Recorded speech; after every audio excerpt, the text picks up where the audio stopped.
Welcome to Native America Calling. I'm Sean Spruce. Social media is a powerful tool that helps Native Americans and many other people communicate authentic narratives to each other and the public. But as demonstrated by a recent jury verdict against tech giants Google and Meta, social media may be a harmful influence, especially when it comes to children.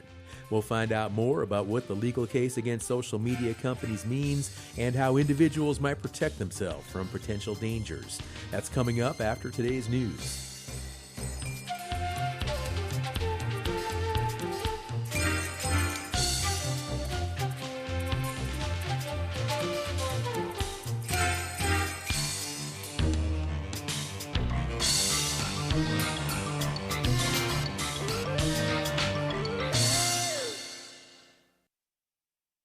This is National Native News.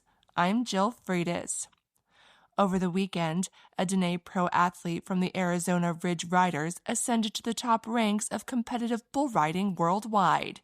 KJZZ's Gabriel Pietrasio has more.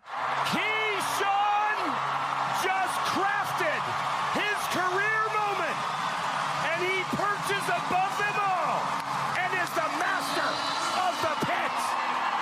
For the first time, Keyshawn Whitehorse won the Ty Murray Invitational after hanging on to a bucking bull named Lights Out. The 28-year-old had a perfect record, going 4 for 4 on his rides, and pretty much everybody in the building was right behind him.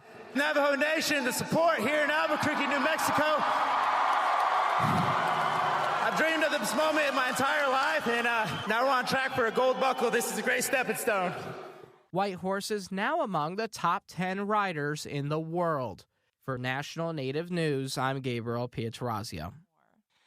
Alaska Native groups have scrambled to make their voices heard on a series of subsistence proposals from Safari Club International, which aims to reshape fish and game management on federal lands. By the time the deadline for public comment passed on Monday, more than 2,000 people had weighed in. Rhonda McBride from our flagship station in Anchorage reports. The letters are emotional, overwhelmingly from rural hunters and fishers worried that the Safari Club's proposals to the U.S. Interior Department threaten their ability to live off the land. Tribal leaders like Gayla Hossett say these battles never seem to end. We're oftentimes repeating ourselves over and over. This time, Native groups are facing off against one of the most powerful sport hunting advocacy groups in the nation, which seeks to overturn Biden administration policies that added 3 tribally nominated seats to the federal subsistence board.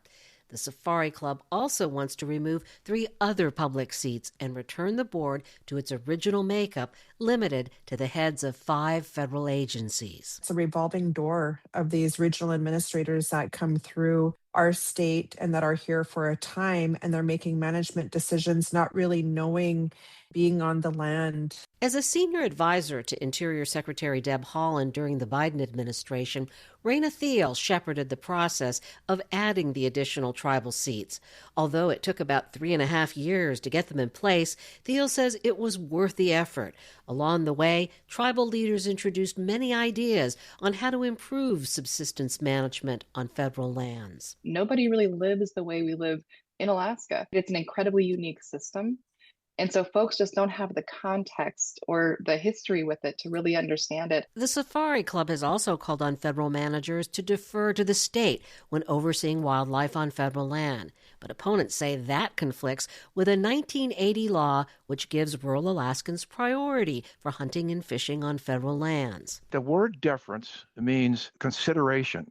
It's not a mandate. John Sturgeon, a longtime Alaska Safari Club policymaker, says the group does not oppose rural priority. We're not asking for that. We're saying that they have to listen to the Fish and Game, and we don't think they've been doing that over the years. Alaska's dual management system for state and federal lands has spawned many a battle over the right to hunt and fish, and this one could be the start of another long fight. In Anchorage, I'm Rhonda McBride. And I'm Jill Freitas.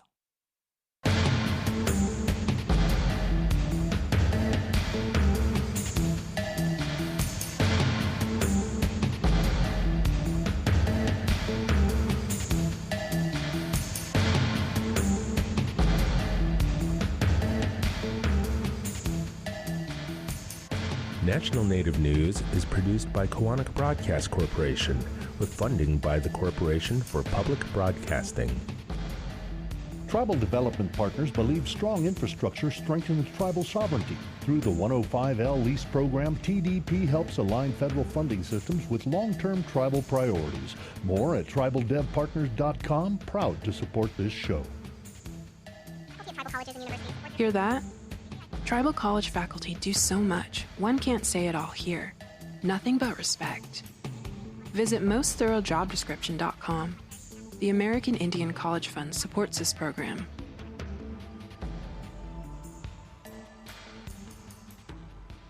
Native Voice One, the Native American Radio Network.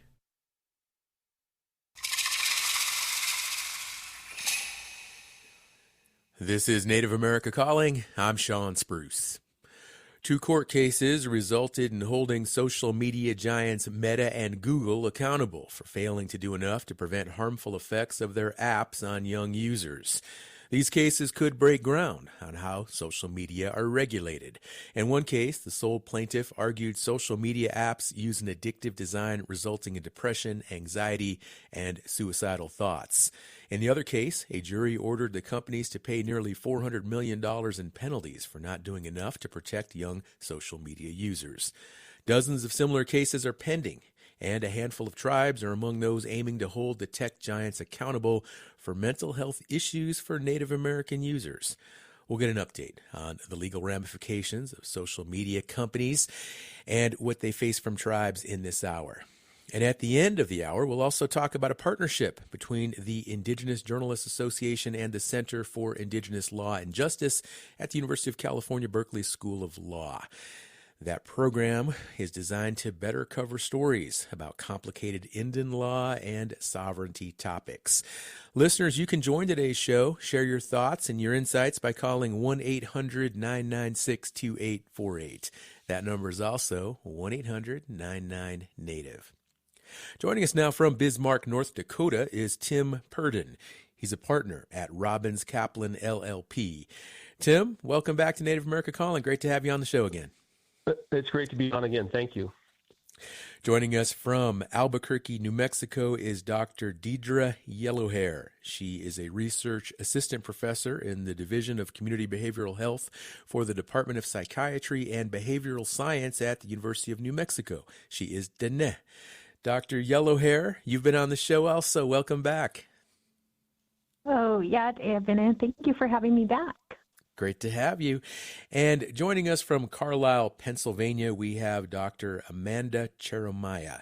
She is the executive director for the Jim Thorpe Center for the Future of Native Peoples at Dickinson College, and she is Laguna Pueblo from the village of Powati. Dr. Cheremiah, welcome back to Native America Calling to you as well. Dwyer, thank you so much for having me. Glad to be here. Great to have you all on the show. And Tim, I want to begin with you. Help us unpack these recent court rulings, beginning with the personal injury case against Meta and Google. California jury agreed that the 2 tech companies are to blame for causing depression, other mental illness. How significant is this decision? These are the first 2 cases. The one you mentioned in state court in Los Angeles County, which, as you said, is an individual personal injury claim, a single person suing these companies saying they've been injured by the product, right? The second verdict was in New Mexico, brought by the New Mexico Attorney General. There have been literally hundreds, thousands of cases filed against social media companies by a variety of plaintiffs, individual plaintiffs like the one who got the verdict in Los Angeles that you talked about, state AGs, school districts, and a handful of tribes. At my firm, we filed these cases on behalf of Spirit Lake, Turtle Mountain, Standing Rock here in North Dakota, the Menominee Tribe in Wisconsin, Sisseton, Wahpeton, Oyate, North Dakota, South Dakota, Fond du Lac, the Oglala Sioux in South Dakota, Cheyenne River. So large tribes in the upper Midwest have filed these cases as well. And so when you have that many cases, they get consolidated. They get all sent to a single judge, and then the judges start running test cases. And so we've seen the first test case in Los Angeles County, the verdict you talked about by the individual person. That was a $3 million personal injury verdict plus $3 million in punitive damages. Now, that might not sound like a lot, but that's for one user of the product who argued at trial that she became addicted. That these companies face hundreds, thousands of lawsuits like that. The New Mexico case brought by the New Mexico AG was brought by the state under the consumer fraud statutes. And as you said, $375 million verdict by the jury there, and a second phase coming up where the state's going to argue that these companies created a public nuisance. And then finally, there's a third track in federal court in San Francisco scheduled to start trial in June, where a school district with claims similar to what a tribe might have, saying that the cost of doing business that they've had to do has gone up because of the addiction of the young people in the school to social media. So these cases have been in litigation for years. These are the first test cases, and the initial results are these verdicts. Juries are saying that they don't like the business practices of these companies, and they're finding for plaintiffs. Sounds like the floodgates are definitely opening up here, Tim. Now, remind us again, the tribes that you represent, for example, Spirit Lake Nation, Sistan, Wapton, Oyate, what's motivating them primarily for pursuing these lawsuits? And again, what are they aiming to achieve by going to court like this? Yeah, so social media, these cases are starting to show that juries feel that the business practices of the social media companies cause addiction in young people. Well, if you're an individual family and you've got a young person that's become addicted and had to go to treatment or had mental health problems, those sorts of the negative mental health outcomes, you may have a claim. But government entities have claims as well, because as teen mental health outcomes go more negative because of these products, that increases social costs, social service costs, things to states, cities, counties, school districts, and to tribes.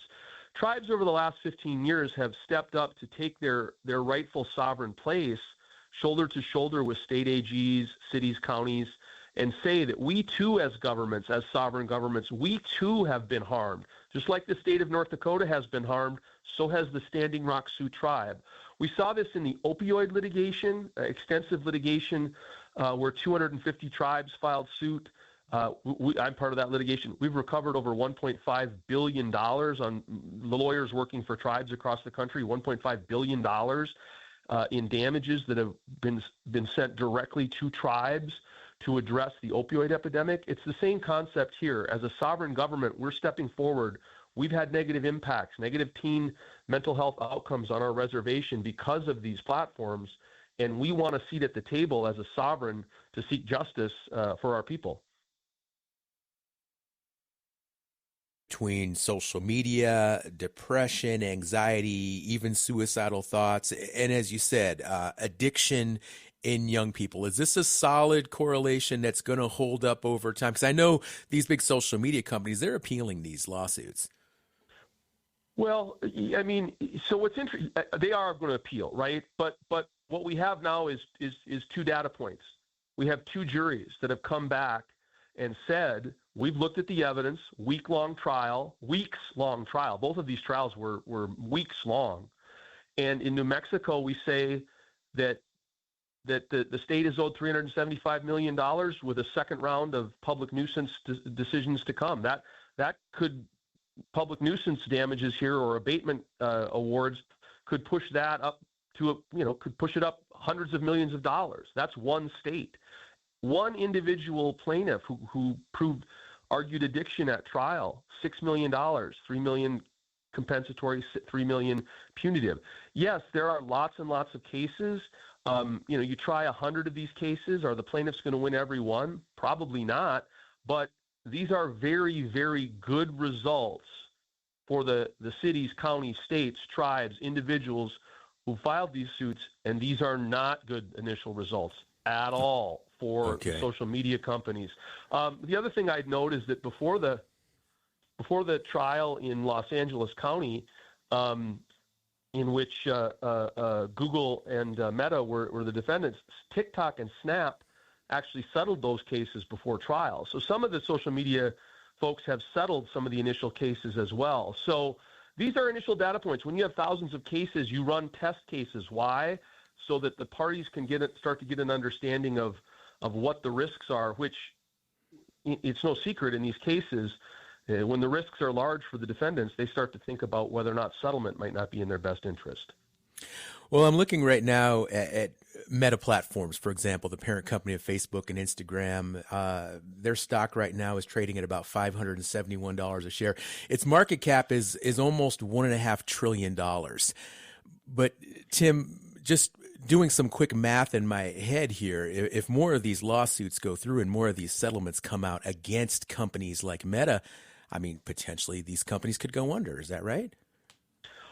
Well, I mean, in the end of the day, the entity that decides how much an individual plaintiff, whether that's the state of New Mexico or a personal injury plaintiff, how much money their claim is worth is a jury of U.S. citizens. And so if these cases are going to get resolved by trying every single case brought against the social media companies, there's a lot of risk and unknown of what is the jury who dislikes their evidence the most going to do? What is the jury who likes their evidence the most going to do? But there's a lot of risk there. That's why, again, in the opioid cases, for instance, and big tobacco before that, you know, when juries start to award damages against companies, they start to see the risk going up. And, you know, potentially then they want to talk about settlement and trying to control that risk. At this point, with two juries in, it's not the plaintiffs who are feeling that risk of getting zeroed out. The initial jury verdicts here are, I think, probably being seen at Meta, at TikTok, at places like that, as heightening their risk of really impactful verdicts brought by U.S. citizens sitting in a jury box. All right, Tim, thanks for kicking off our conversation today. We're going to take a short break. We'll come back. We'll continue our conversation. Social media giants, Meta Platforms, Google, accountable for failing to do enough to prevent harmful effects of their apps on young users. What's your thought on that? Do you have children or grandchildren that use social media? Have you noticed any alarming trends with regard to how they use those platforms? Do you have concerns over whether or not those platforms are addicting? And if so, what do you think should be done about it? We're going to unpack this issue more here with our guests and, of course, this short break, and we'll be back on the other side to continue the conversation. And for those of you who would like to join us, just give us a call. The number is 1-800-996-2848. Share your thoughts today on Native America Calling.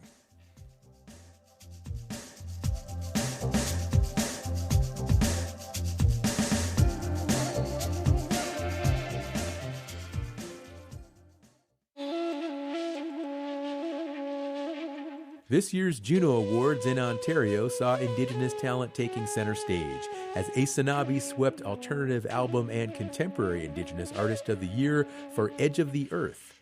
And the collective known as Bear Creek won their first award for Traditional Indigenous Group of the Year.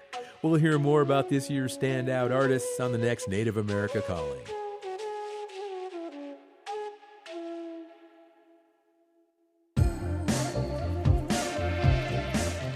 Support from Davis Keelan Law Firm, a New Mexico firm standing with Native families suffering catastrophic loss. When tragedy strikes Indian country, Davis Keelan fights to restore stability, dignity, and justice, bringing a voice to Native families and communities for 20 years. More information, daviskeelan.com.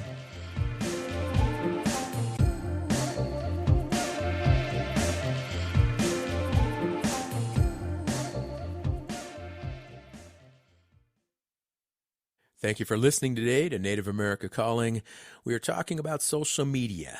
Do you enjoy your time on social media? Does it negatively affect you?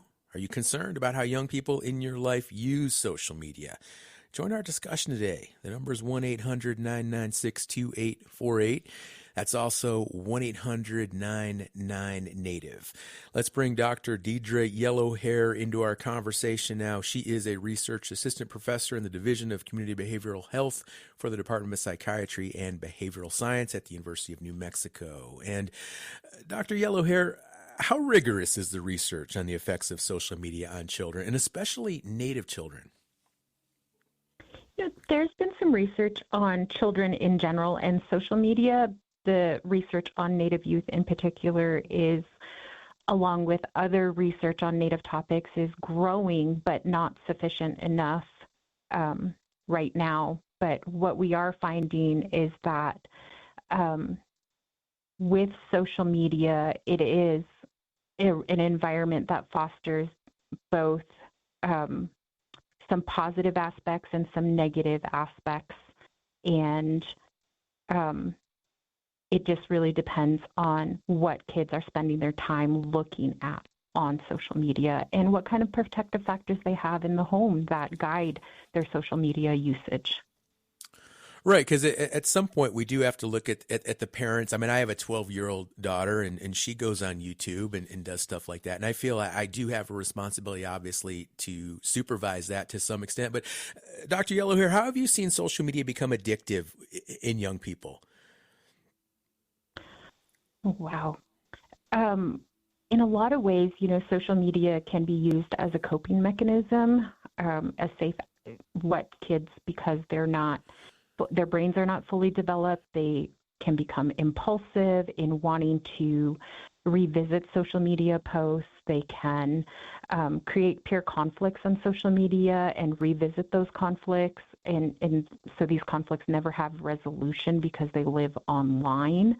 And then if there's not a good space to talk about what they're viewing and seeing in social media, it creates this silence around social media usage. So some of the best safeguards are consistent, non-judgmental relationships with safe adults where kids can go to and talk safely about what they're seeing online and what they see and how it makes them feel, and really being able to process some of those images or content that they're viewing. Dr. Yellowhair, I'm much older, so I'm a member of the television generation, and that was what I watched when I came home from school as a kid. What's the difference, though, between what's happening now with social media as compared to what I was doing 40 years ago watching TV? I'm a member of the television generation as well. So if you remember, as children, we had to wait weeks in between the new show or a new something new to be broadcast on television. There was a structured time when your show came on. Saturday morning cartoons, Thursday nights with your Thursday night shows. There were shows that happened on a regularly scheduled pattern. What we're seeing with social media is that and so the reward processes in our brain had to wait for the day of our scheduled program. With social media, everything is available online. There's instant gratification. There's no built-in mechanism in kids in their developing brains to pause and say, like, hey, wait a minute, maybe I should wait for a while, and build in these mechanisms to wait for those reward parts of their brains to be rewarded. Sorry, I fumbled my way through that. No, that's really good. That's helpful. And for someone listening right now, maybe a young person listening or a parent or a grandparent, what types of mental health resources are available to someone who might be suffering from some form of social media addiction? And how do they access those types of resources? Where do they go? Wow, I think some of the most in-home resources can just be, again, that safe adult where kids can go and talk to and process what they're seeing online, unfollowing accounts that can increase some of that distress, and using that not interested button on the social media For You pages that you can avoid being activated by some of the images or the posts that are happening. Other resources that are available, there are very specific resources for depression and suicide. 988 is a suicide crisis and crisis lifeline that's available for Native and Indigenous communities nationwide. Many states have localized resources that are available within the state context. Indian Health Services is also available. I really want to highlight that in the Society of Indian Psychologists has a listserv for anyone who may be looking for resources, additional research, or mental health professionals. They have a website online, but Society of Indian Psychologists connects Native psychologists across the country and is a place that we often go to ask for resources pertaining to mental health. Okay. Now, an argument that's been raised by tribes with regard to social media is that tribal behavioral health resources are already stretched really thin. And to take on this whole new surge of people needing help because of social media, they just can't manage that. Is that a dynamic that you observe as well? No, there is a need for more mental health providers in Native communities and in rural areas, places like New Mexico, Arizona, Alaska, spaces where there aren't equitable access to providers. And I think not only is social media compounding that, but it really is a systemic and structural inequity issue that needs to be addressed. So yes, it is a trend that we're seeing, that there is a lack of providers. There is a need for more providers, not just providers in general, but providers who can be culturally responsive and culturally attuned to what the local needs are for the communities that have an increase in some of these concerns. All right, let's go to the phones. We have Alina, who is listening in Idaho on station KISU. Good morning, Alina. You are on the air today. Good morning, and thank you for taking my call. I appreciate all that you do there at Native American Calling. Thanks, Alina. What is your thought with regard to social media, specifically these addictive practices and how they can be harmful to children? I have a now a young adult son who's on the spectrum, and he's actually been through mental health crises, and I am definite that the social media, especially in his case, Google, YouTube, has been very harmful to him in a lot of ways. It has led him down rabbit holes of things that he wouldn't have found on his own by using the autoplay feature. So he'll, start with one video and then it'll just keep playing and playing and playing. Mm-hmm. And he has gone down rabbit holes where he's ended up watching I Love Hitler videos, pornography that's completely not good for him. And then also one song I caught him watching was about unaliving yourself. So getting kids into, like suicidal ideation. And his dad was going, oh, maybe you're overreacting. I'm sorry, when I'm still humming the tune a half hour later because it was that catchy with this awful song about becoming unalive. This is a problem in my mind. When we have billboards in Pocatello, Idaho saying, please stay, to address how many young people are leaving through suicide. Now, my son doesn't necessarily grasp why it's a problem. Oh, it's just a joke. He's on the spectrum. He doesn't see it as a problem himself. But I can definitely see how it's caused big problems and has contributed to his mental health struggles. And we're already, as has been mentioned, in these smaller states in terms of population, we don't always have great access to mental health care, and they're cutting these resources for kiddos like my kid who's technically disabled. So I think it's a big problem, and I worry a lot for especially the young kids coming up.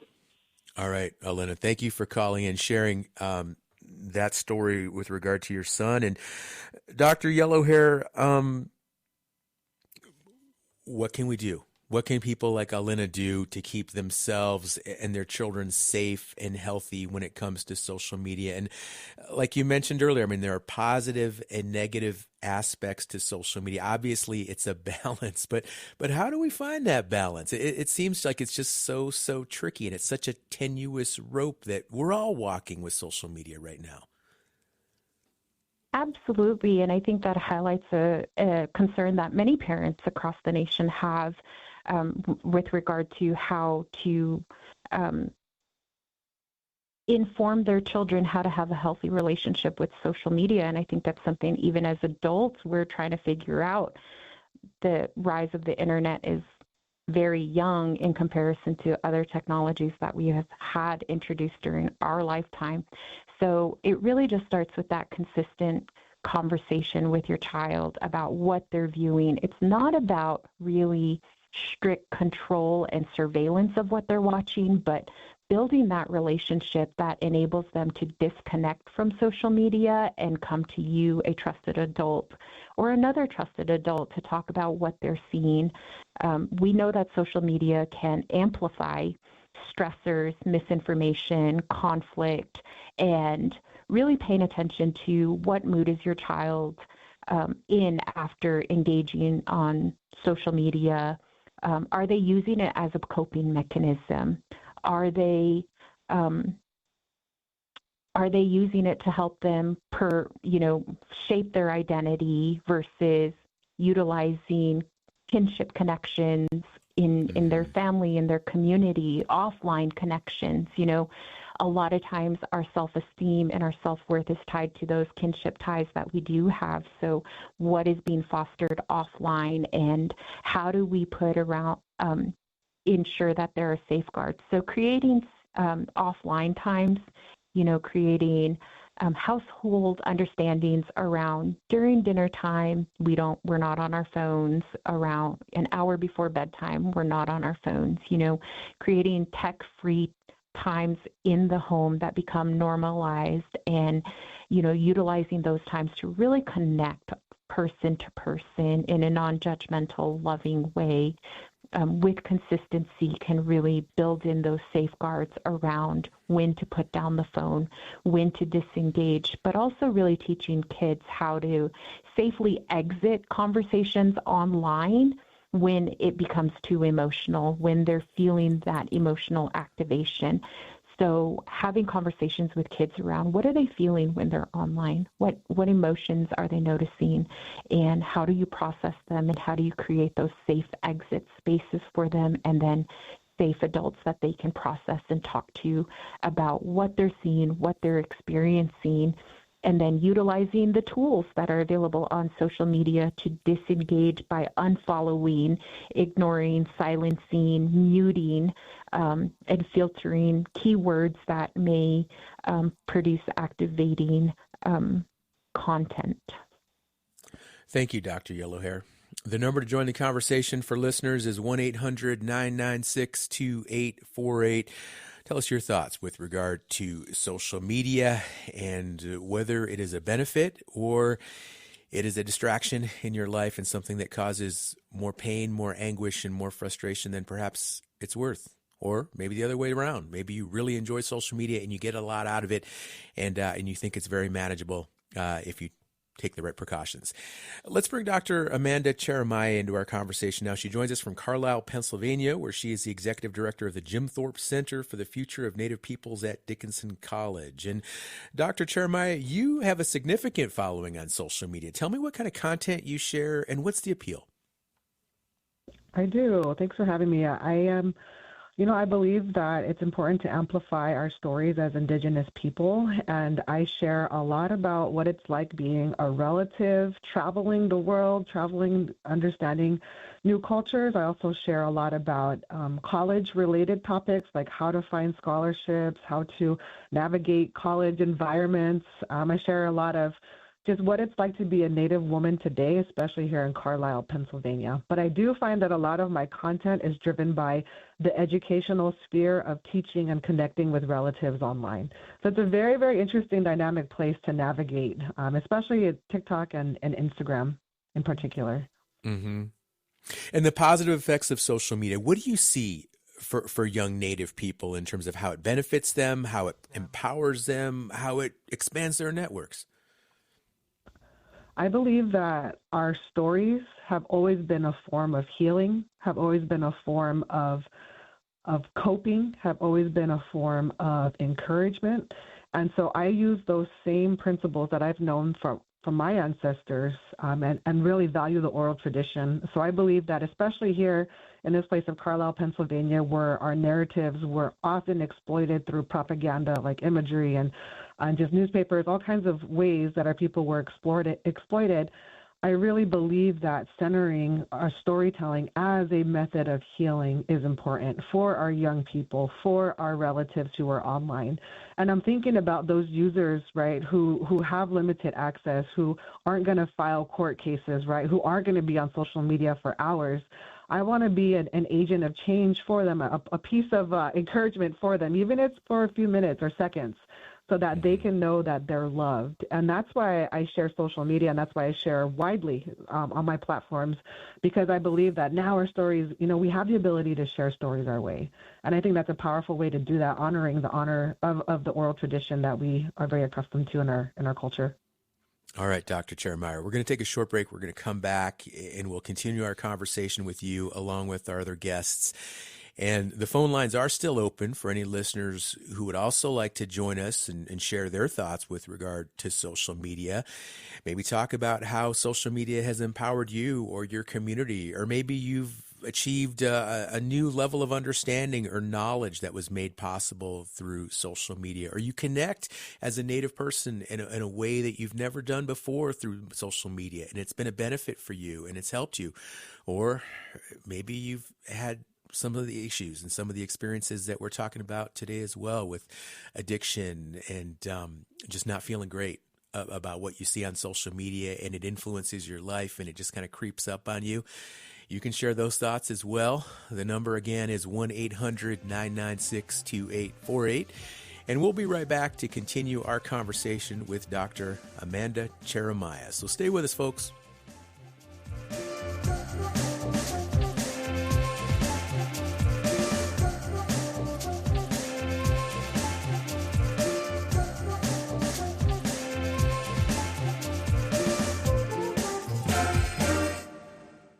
Support by the Gathering of Nations Powwow. The last dance is this April 24th and 25th at Expo, New Mexico. Reservations open now for RV and camper camping on the powwow grounds at Expo, New Mexico. Tickets at gatheringofnations.com and at the gates. Need an actionable plan to achieve your goals? Kaufman & Associates strengthens Native organizations through culturally grounded strategic planning. More at kaufmaninc.com.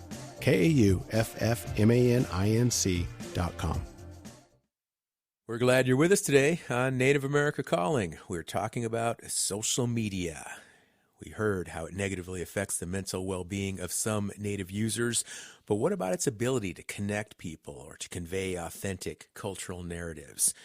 Join the conversation. The number is 1-800-996-2848. We have Dr. Amanda Cheremiah on the line in Carlisle, Pennsylvania. And Dr. Cheremiah, before the break, you talked about the type of content that you post and just how you've seen social media be a really positive influence in the lives of a lot of people, Native people specifically. I'm also interested in knowing, because you have such a big following on social media, do you feel an added sense of responsibility for what you post? And how do you hold yourself accountable every time you put a post out there, or you comment, or you share anything on social media? Because you just never know, right? We never know how it's going to be interpreted, or what the fallout could be, or what the spin might be.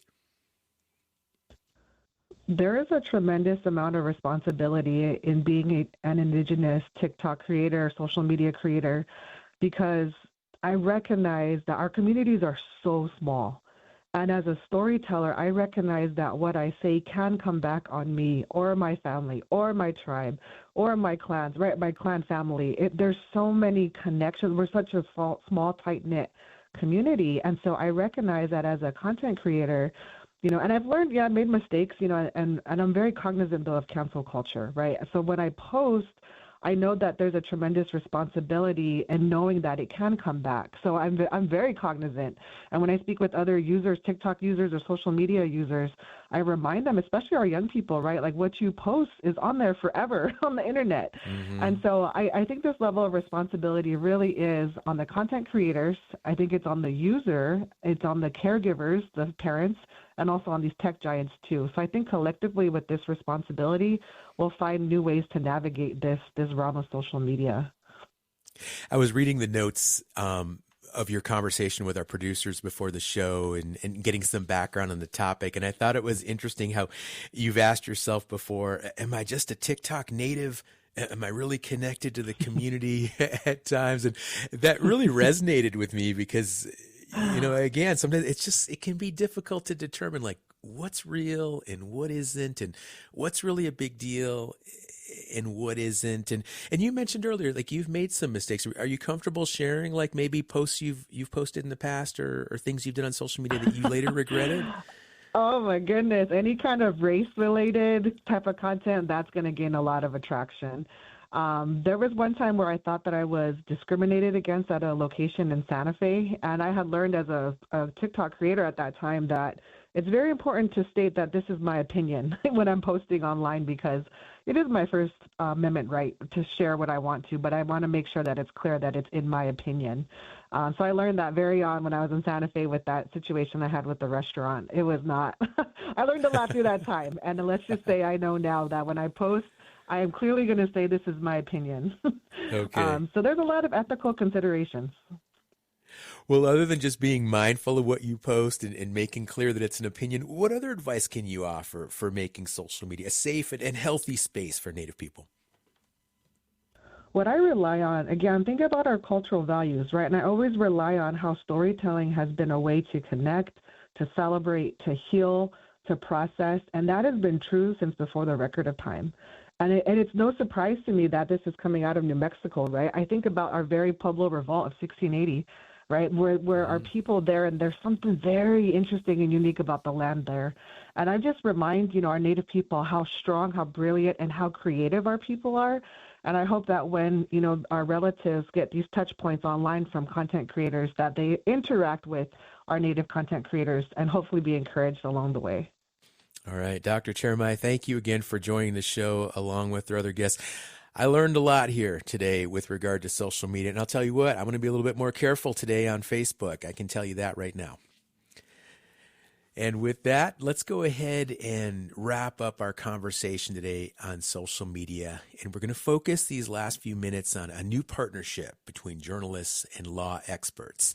The Indigenous Journalists Association and the Center for Indigenous Law and Justice at the University of California, Berkeley School of Law will work to learn from each other to better cover stories about complicated Indian law and sovereignty topics. And to talk about this more, we have another guest on the show, Mary Lopez Kiefer, who is the Executive Director of the Center for Indigenous Law and Justice at the University of California, Berkeley School of Law. And she is a citizen of the San Luis Rey Band of Mission Indians. Mary, good morning. Welcome to Native America Calling. Good morning, and thank you so much for having me on to talk about this great partnership. Yeah, let's hear more about the partnership and just how the Center for Indigenous Law and Justice will work with journalists. Absolutely. This partnership is really all about creating a bridge between journalists and Native nations and helping reporters understand the legal and cultural context that shape stories in tribal communities. Coverage of Native issues, as you know, is often limited. And it's not because journalists don't care, it's just because the landscape is so incredibly complex. From federal and tribal law intersections and protocols around sovereignty and sensitive community matters, many journalists simply just don't have access to the right resources or trusted guidance, and that can deter coverage or lead to inaccurate reporting. And so that's what this new partnership is trying to correct. Well, tell me more about the potential legal issues that Native journalists might encounter and you folks can help with as well, or some of these sovereignty issues that might also be complicated or difficult for some people to understand, that maybe need a little bit of additional education or some guidance. Right, and it's for all journalists, especially those who are trying to cover stories such as like missing, murdered Indigenous persons, any of our jurisdictional questions regarding that involve public safety, cultural resource protections, and natural resource preservation. There's many different federal laws that will have impacts on how those are are being engaged with by journalists as well as local, state, and federal partners. And so this partnership will really serve as a resource for journalists at multiple stages, whether that's helping out with background research on federal Indian and tribal law questions, or offering context on cultural and legal nuances, and advising on best practices for engaging with tribal communities respectfully, because we have heard from tribal communities themselves that these are the areas that journalists really need to develop better skill sets at. So we're hoping that in partnership with the Indigenous Journalists Association, that we can provide educational materials and connect journalists to tribal experts, and help navigate that complex legal frameworks that impact everything from land use to tribal governance. But ultimately, it's about ensuring that the stories are both accurate and informed by the realities of tribal sovereignty and community priorities. Now, you mentioned that this partnership is primarily targeted to old journalists. So I think I qualify as an old journalist. I think you're talking to me here. But would these be Native and non-Native journalists alike who could benefit potentially from this information and this education you folks are going to be providing? Absolutely. It's because we want to make sure that coverage is being provided about what's happening in Indian country and how it impacts the greater community around it.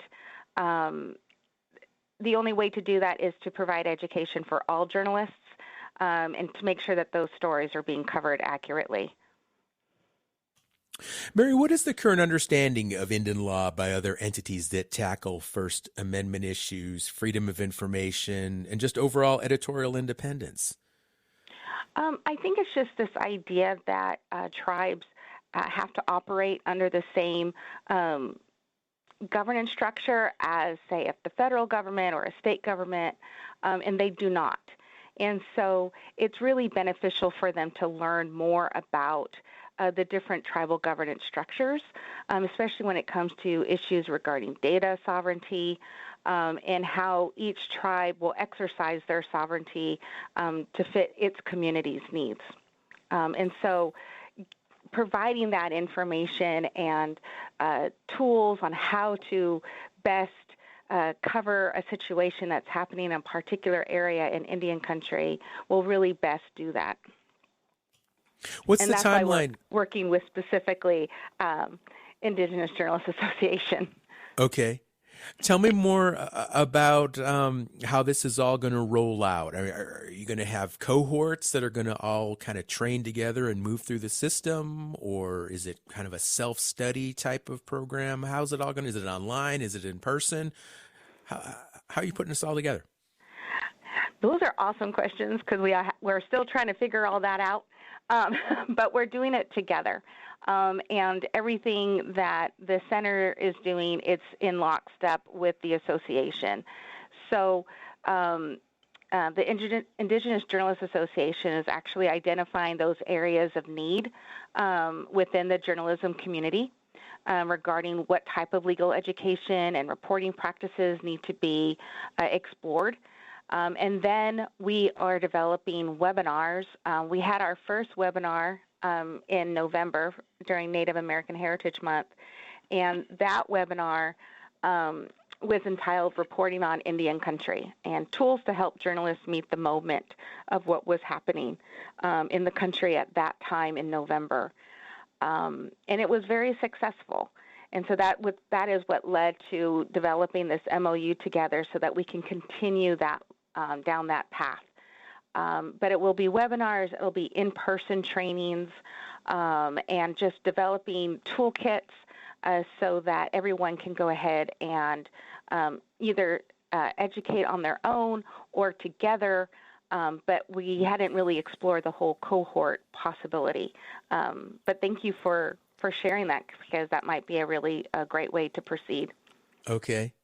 And I'm also interested in learning more about what the end game is here, because I can tell you, I mean, as an old journalist myself, Not the an complicated, old journalist, just all journalists. I'm an age affluent journalist, but the complicated nature of sovereignty and tribal governance, and sometimes I worry that those topics can be complex to an extent that there are some reporters that just don't want to cover those issues, and there are stories that go untold or unshared simply because of that. So ultimately, is part of the goal here to just make more stories reported in Indian country and having these issues talked about more and shared through journalism? Yes, I think we can use the MMIP crisis as an example. There was a lot of initial coverage of MMIP, but then there were so many complexities surrounding it. For instance, here in California, we're known as a Public Law 280 state, meaning the state of California and tribes, all 109 federally recognized tribes here in California, have concurrent jurisdiction, or they share criminal jurisdiction over their Indian lands with one another. And how is that an issue where it's complicating or making the crisis much more dire? These are complex areas of criminal jurisdiction that journalists need to know about. So when they're covering the story, they understand the historical, but also the complex legal framework surrounding missing Indigenous people here in California. So the end goal is that the journalists aren't turned off or don't wish to cover a story coming out of Indian country just because of the complexity. So we definitely want to provide them the skills, but also the tools that would be able to realize, making sure that the nation is aware of these stories. Okay, and for listeners who might want to learn more or just stay up to date with how this partnership evolves, what's the best way to do that? Oh, well, we are definitely trying to provide all this information through the Indigenous Journalists Association's websites, their YouTube channels, but also we'll be providing this information on the center's website at UC Berkeley, and so at the law school's website, and so more information can be found there. All right. Anything else you want to share, Mary, with regard to this exciting new partnership and what it means for journalists, Native and non-Native alike, going forward? Well, I think, this idea started on a napkin because so many people weren't aware of what was happening in Indian country. And so we wanted to figure out how best we can do that. And the first step was education. And so I'm excited to be a part of that first step. All right, and with that, we're going to have to wrap up this conversation today here on Native America Calling. We are out of time, but as always, just because the show ends, that doesn't mean the dialogue has to end as well. So please follow us on social media, Facebook, Instagram, Blue Sky, Threads. You can also go to our website, nativeamericacalling.com as well. And you can share your thoughts, share your insights with regard to what you thought about today's show. Or maybe you've got a suggestion for a topic that we could cover on a future show. You can do that as well. We always appreciate feedback from our listeners here on Native America Calling. And big thanks to our guests who joined the show today, Mary Lopez Kiefer, Dr. Amanda Cheremiah, Dr. Deidre Yellowhair, and Tim Purdon as well. And don't forget to join us again tomorrow when we'll get a sampling of standout performances celebrated by the Canadian Juno Music Awards. Until then, I'm Sean Spruce. Enjoy the rest of your day.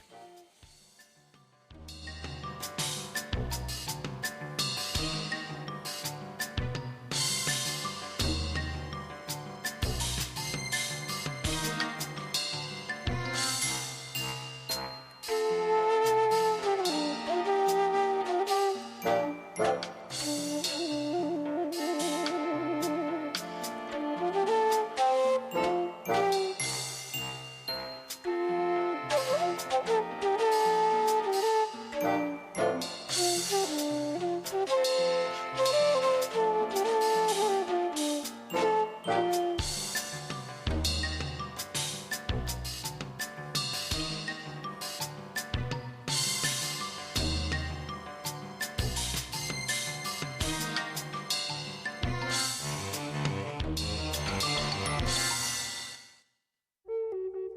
Tribal colleges and universities support their students in countless ways. They say I believe and offer help before it's asked. Hear that? Fully give grace. That's everything tribal college faculty do for their students on Fast Forward. Because if one tried to say it in real time, they'd be here all day. They teach, guide, comfort, and connect. And for that, the community is grateful. Learn more at mostthoroughdjobdescription.com. The American Indian College Fund supports this program. They give extensions, share progress, share laughter, create calm, and allow reflection. They inspire hope, share wisdom, guide gently, validate feelings. Attention tribal community leaders. The 2026 Tribal Self-Governance Conference takes place this April 7th to the 9th at the Gila River Wild Horse Pass Resort and Casino in Chandler, Arizona. Tribal delegation meetings using AI, Indian Health 101, land stewardship, tribal values-based communications training, understanding the tribal-federal relationship, and more, all at one convening. The full draft agenda and registration are available at tribalselfgov.org, who support this show.